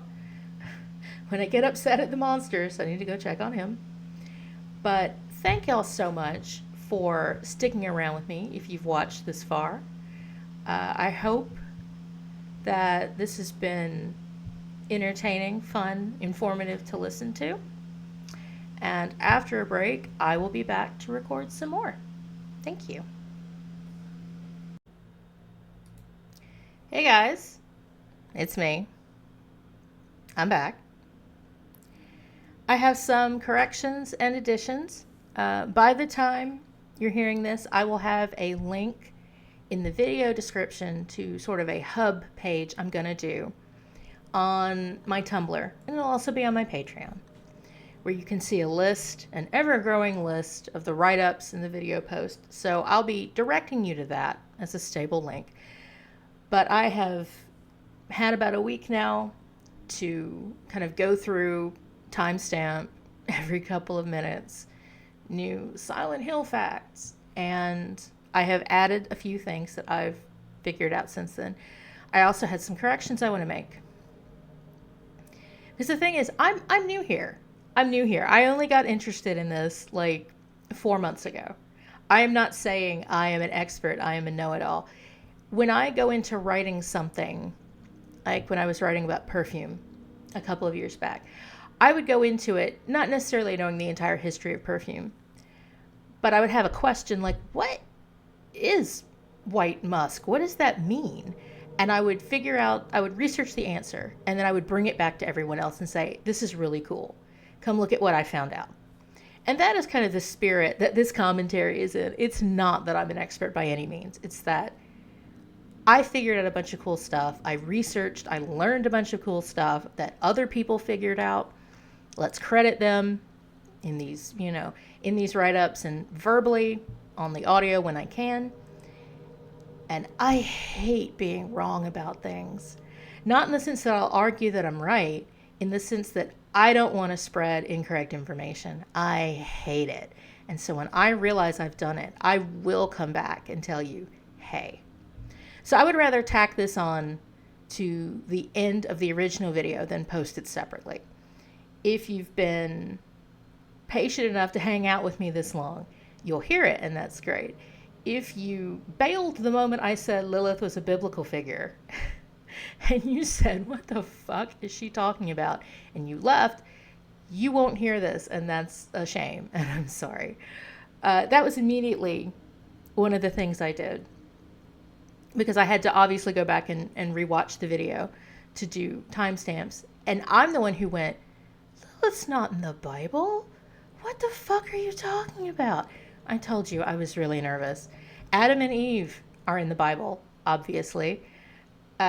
Lilith is a more mythological Jewish and Babylonian figure Mesopotamian figure. I believe she is mentioned in the Babylonian Talmud. Some rabbinic authorities don't even recognize her. They reject that she was involved in this at all. It's very incorrect to say she was a biblical figure. And that actually matters to me. I'm sorry. I'm just really persnickety like that. I don't know. I hate misinformation. But the thing is, the second thing is that I had wanted, as I did,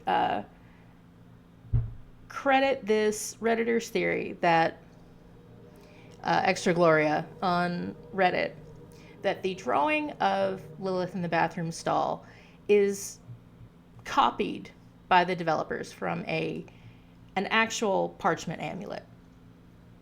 And my thought was to cite this theory that this art stands in opposition to the lore of the cult, that the phrase this Redditor uses is qlipothic forces. The idea that Lilith is a demon, and maybe the demons from the original parchment that are not included on the art are actually what's feeding off the visitors to Silent Hill, and that the cult is, quote, made up bullshit. Bullshit made up stuff, quote. And I actually don't have an opinion either way. As I've said, the cult from Silent Hill 1 and 3, and I guess maybe 4, that's not my lane. I'm here with Silent Hill 2, where James largely walks past all of this and is like, well, that's some fucked up shit. Okay. And there's one ending, the rebirth ending, where it kind of comes into play a little bit. But for the most part, I like that James is just walking past like, but have you seen my wife? You know. So at the same time, I skipped the thought process to say out loud, these two things are not the same thing. They're in opposition to each other. And I just skipped straight to, James is like, what the fuck? I don't know. I made it sound like it's the same thing. And given that Lilith and this Jewish Mesopotamian lore is historically, it's something people really believed and discussed, as opposed to Valtiel and whatever is going on with the Order, which is a work of fiction for this game. I was really uncomfortable that I kind of made it sound like they were the same thing, or they were intended. I don't know. It didn't sit right with me, and I just wanted to clarify that's not what I wanted to say. It's kind of what came out. It's not what I meant. Let's see. I told you I was jittery. I was really jittery. But the other thing is that I came up with something I think I like better. I think that theory, a lot of things that people come up with for Silent Hill 2, even when they're mutually exclusive theories, I like to believe that they all can still kind of work together. This is just that kind of game where all interpretations may or may not simultaneously be true. So that any of that may or may not be true. But I think that maybe the Lilith art might actually refer to Maria. The Hebrew words around the drawing, as I did say in the video, mean God, Jehovah, and Shaddai. And El Shaddai is another word for God, Jehovah. So they all essentially refer to the same deity. But I wasn't as familiar with the word Shaddai. I had heard it, but I didn't really know what it meant. So I went and looked it up. And it refers to he who said enough to his world. And this is, I'm reading this from Wikipedia because when Wikipedia stops being heavily cited and researched, I'll stop linking to it. When he was forming the earth, he stopped the process at a certain point, withholding creation from reaching its full completion. And thus the name embodies God's power to stop creation. That's the quote. So in this context, I think that the word Shaddai could refer to the fact that Silent Hill, James's version, as he is experiencing it, it's not a full, real world. In fact, later on in the record store, in the next video, you're going to see the word fake repeated through the record shelves. So Maria, as I mentioned, is a, thought form manifestation from his psyche. She's a temptation for James to stay in this dream world, and there is an ending where he does choose her. But choosing her is not a full, complete life. And so that, given that we're already seeing Mary versus Maria in these two Bible verses on the wall, the game has set up this contrast, this competition from the jump. It's already there. So I think it's actually a fairly solid interpretation to say that this too could refer to Maria. Yeah, their names are that similar for a reason. It literally is a sense of confusion, and one is a riff on the other. So it's very easy to misspeak and say Mary when you mean Maria, or vice versa. But ultimately, all of this is very lovingly recreated from the original video game imagery. So that was created by Team Silent in 2001. And I don't know what their intentions for all of this. I don't know what the intentions were. Now, they have talked about it. they have talked about their various intentions throughout the game. So if I do find something about that, I'll let you know. But for the most part, this is all I've been able to figure out. I think it's as good a theory as anybody's at this point, I think. Quickly, other things. I forgot to go back and talk to Angela. With both Eddie, who we'll meet later, and Angela, you can go back and you can have a couple of exchanges where it's basically like, hey, are you okay in there? Or with Angela, she says, hey, is there anything else you need? No? Okay. Good luck.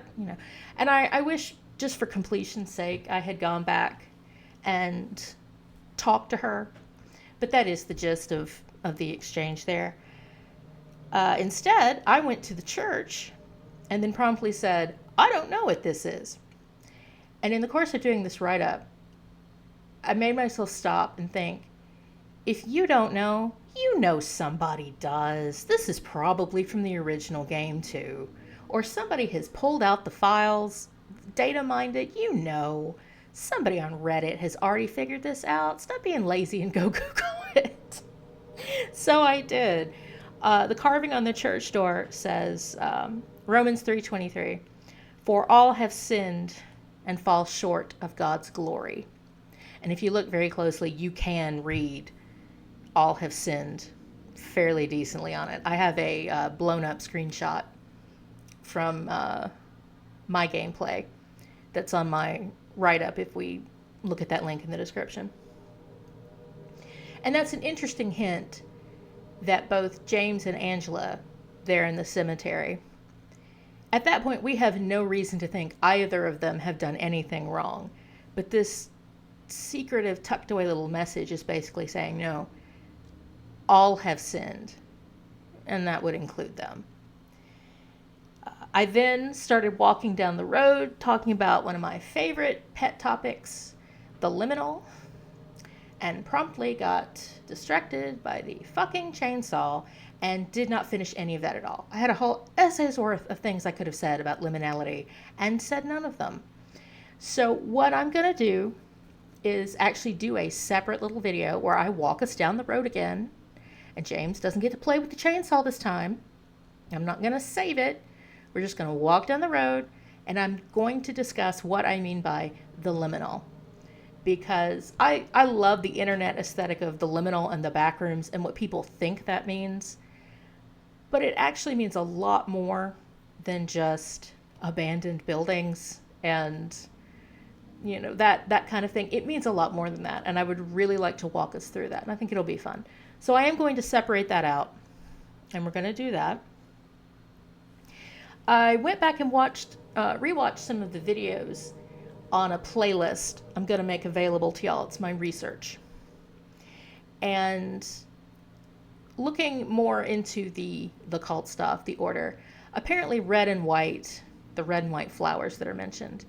I said I didn't know if those being unlucky together, if that was a Japanese superstition, if that was a Polish superstition, looking at the two developer teams. Maybe it was cult stuff. It may be cult stuff. Red and white are the colors of the executioner's uniform. That, I'm sure that's very possibly correct. That doesn't hold as much resonance for me as saying, based on what we see in the game itself, and you will see a picture of those executioners, 8 hours from now, a really long time from now, the idea that there is a floral motif of red flowers and white flowers, literal flowers in those literal colors, of two women who one is a psychological doppelganger of the other, therefore they really either can't be in the same room together or they really don't need to be in the same room together. That to me holds a lot more immediate resonance as a theory, and that's my personal theory, and I like it a lot. However, if I say I don't know if there's a cult meaning to it. What year did it stop being a town? In the next video, I'm going to find a receipt dated 1982 and a calendar dated 1983. And in doing a little more looking, apparently Masahiro Ito mentioned the year 1985. and a pharmaceutical receipt, if we peg that to Mary's illness, which lasted 3 years. Okay, so 82, 3, 85. So you do start to get this idea that maybe that is when these events from James's life were taking place. I actually, and the town, the technology in the town looks like it could have been frozen, especially when you look at the computers in the town. It does look like it could have been frozen in the mid 80s. I was alive for the mid 80s. It looks about right. Now, I do still have the question of, is the town still a thriving town in the dimension you and I occupy? And James went to this different dimension in the time he was alive. Like, what is the time flow there? And I'll discuss that in the second video and in the corrections to the second video, because I get really turned around and confused. I'm a disaster. So, but in terms of asking this question, and I would love to hear from y'all about this, but I do have a concrete answer to the question, what years are we talking about? Now, how long the time loop has been going on, this theory I'll talk about later, that it's been going on for 2 decades. Are we playing this game in 2024? Are we playing it in 2001? All of that, that's, time loop is an even separater. That's a word, it's cromulent. It's a multi-layered discussion, and I'll say what I say on the recording of the second video, which is that I'm not huge on figuring out concrete answers. I like having options. I like having, tools to interpret with, but I don't need you to tell me. I'm not just craving to know. Give me the definitive answer. And I want to make sure y'all have the same correct tools as I do, that I find the best tools possible. But ultimately, I don't actually need to sit down with a calculator and figure it out. It's fine. The word homage. I butcher this word. I was a French and Spanish major, and I will never live it down. The English loanword pronunciation is homage. The French original pronunciation is homage. I somehow mangled the two of these together, and it's been keeping me up at night ever since. You lay awake at night and you go, they said happy birthday, and I said you too. It's one of those, it's nothing, but it bothers you. Yeah. So on the license plate, where we see the Matthew 11:28 verse about giving rest, and I said there's no rest in Silent Hill. Rewatching the video, I finally realized that this license plate is right below a healing drink that you find, and I think that's what it's referring to, and that's kind of cool. I'll give him that. One last thing, I tell the story at the end of the video when we get to the jukebox and we get to the sun mural, the story of the Lady of the Light that becomes very associated with Mary, and how there's 2 different versions of the story. And one version is told by Maria about essentially Mary as a candle that blows out, a light that dies. And a book that later tells the story a different way, that says the man got lost because of the false light of the moon, essentially a warning against Maria. So basically, Maria is shit-talking Mary in this first version, and the second version is warning against Maria. Ian is the one who came up with this. Ian is the one who told me. And I meant to credit him, and it did not come out of my mouth. He really deserves credit for that in terms of the email conversations we've had back and forth. And I really should have said that. His second stream is coming up this Wednesday, March the 5th. I think that's a day in March. Wednesday, March the 5th. And he's here on YouTube as iDoherty451. That's pretty much his username across all platforms. And I'm Cleolinda as well. I mean, obviously here that you're watching it. On Tumblr. Yes, Tumblr. That's where I fled. And Blue Sky. If you're trying to track me down, Patreon, Tumblr, Blue Sky. And there will be a link in this description to the write-up where you can see all of my editions, all of the discussion, all of the sources on this. Anyway, Which isn't as funny now as when you actually see a moment much later in the game where Maria says, anyway.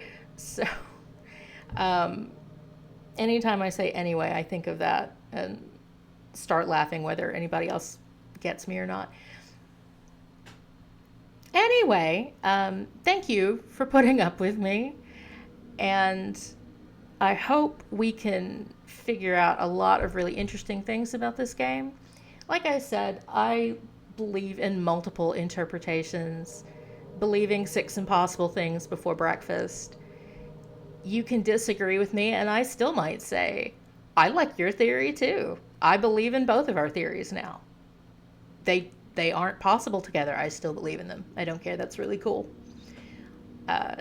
So I think of this game as just a really cool playground to learn things about research, interpret, all kinds of fun.